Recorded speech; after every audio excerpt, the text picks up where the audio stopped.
don't serve your type here. People like you waste our time."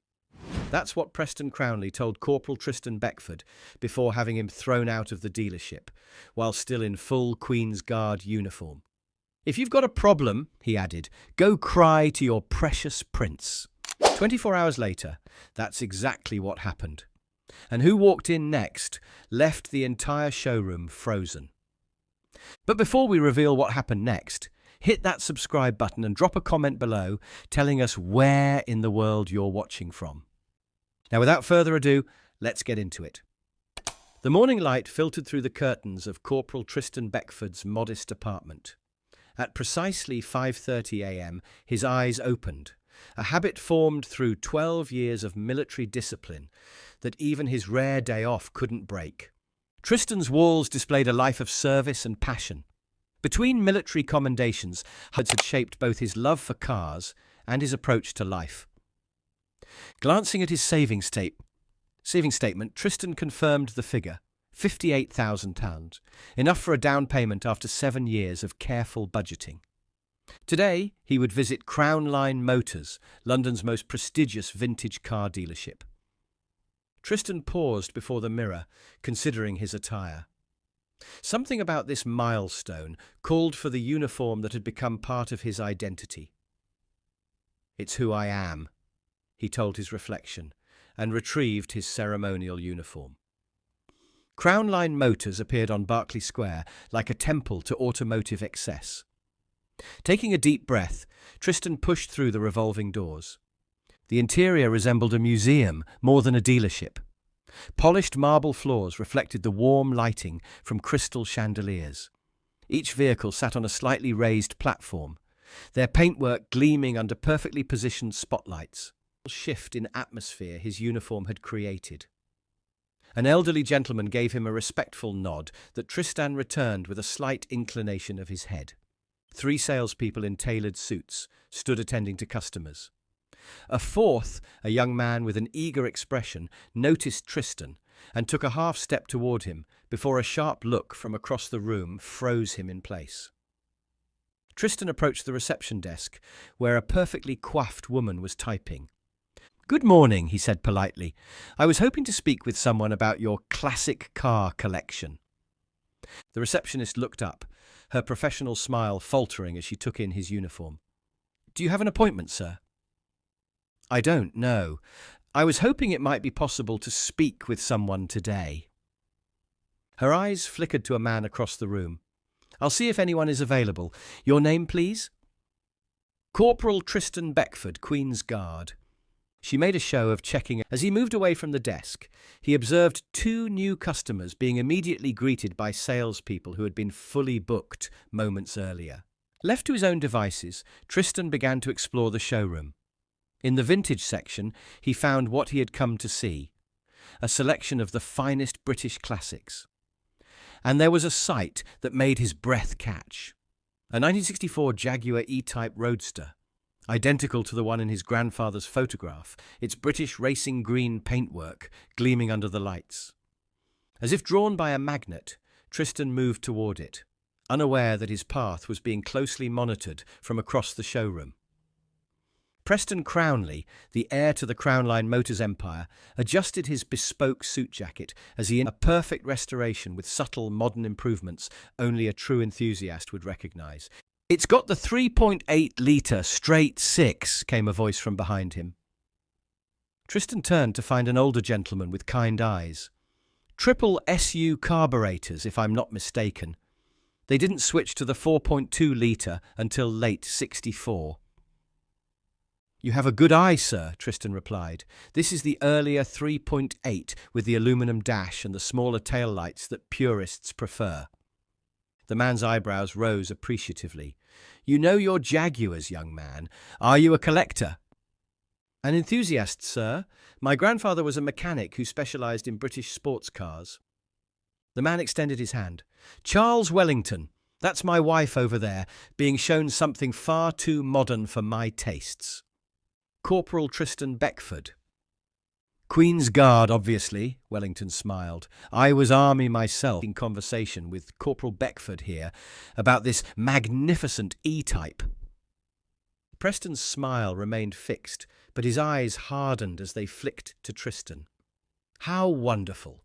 However, I believe Mrs. Wellington was asking for you, Sir Charles. Something about that Mercedes she was considering? As Wellington walked away, Preston's demeanour changed instantly. I don't know what you think you're doing, he said in a low voice, but we don't appreciate time wasters in this establishment. I assure you, Mr. Crownley, Preston Crownley. Mr. Crownley, I am here as a serious buyer. Preston made a show of looking Tristan up and down. Really? Because it appears to me that you're here to attract attention to yourself. This isn't a tourist photo opportunity. From across the showroom, whispers travelled between 35,000.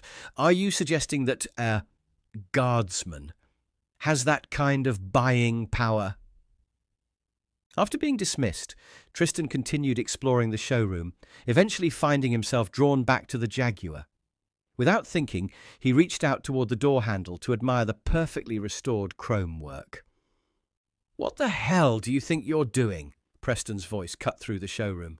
He strode toward Tristan, anger distorting his features. Nearby, customers turned to watch. Step away from the vehicle. Now. Preston's hand shot out, gripping Tristan's wrist. Tristan gently but firmly removed his arm from Preston's grasp. I was simply admiring the craftsmanship, Mr. Crownley.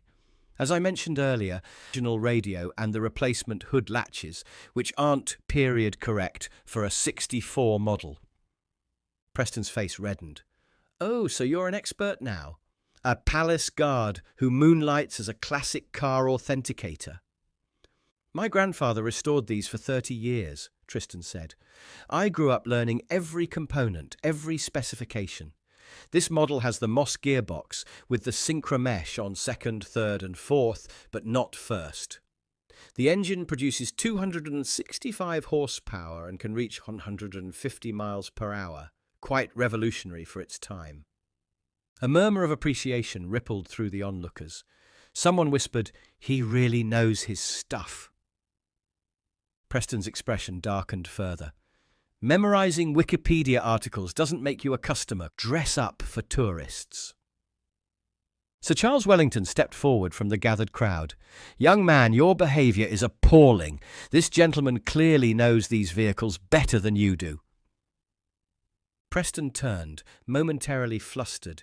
Sir Charles, with all due respect, you don't understand the situation. We get these time wasters regularly.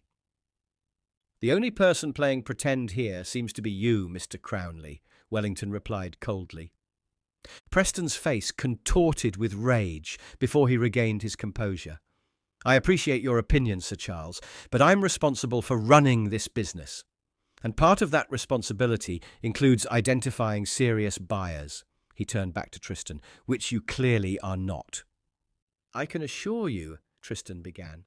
No, let me assure you of something, Preston interrupted, his voice rising. People of your... This is not a costume, Tristan replied, his voice taking on the edge of command. This is the uniform of the Queen's Guard, and I wear it with honour.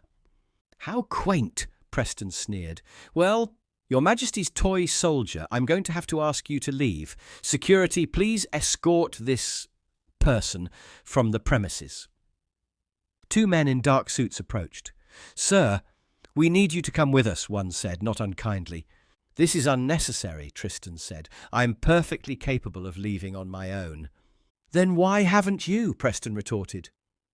Sir Charles Wellington stepped forward again. Mr. Crownley, this behaviour is completely unacceptable. I shall be speaking with your father about this incident. Preston's confidence faltered momentarily at the mention of his father, but he recovered quickly. My father understands the difference between serious buyers and tourists looking for photo op. Real businesses operate. Why don't you write to your puppet master Prince? I'm sure he'll be devastated to hear you couldn't play with the expensive toys. Tristan's back remained straight, his steps measured and dignified as he marched toward the exit. This is disgraceful, a woman muttered as he passed. At the door, one of the security guards spoke quietly. "Sorry about this, sir. Just doing our job." Tristan gave him a slight nod of understanding. As the glass doors closed behind him, he caught a final glimpse of the Jaguar E-Type, a dream temporarily deferred by prejudice and assumption.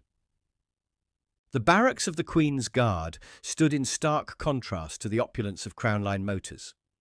Tristan entered his quarters, carefully removing his bearskin cap and placing it on its stand with practiced precision. He had just begun unfastening his tunic when a knock sounded at his door. "Enter!" he called. Major Edmund Whitfield stepped into the room, his observant eyes immediately catching the tension in Tristan's movements. Whitfield closed the door and leaned against it. "In my experience, nothing worth discussing usually means exactly the opposite. What happened?" Slowly, Tristan recounted the events at Crownline Motors, his voice dispassionate, as if delivering a mission report rather than a personal humiliation.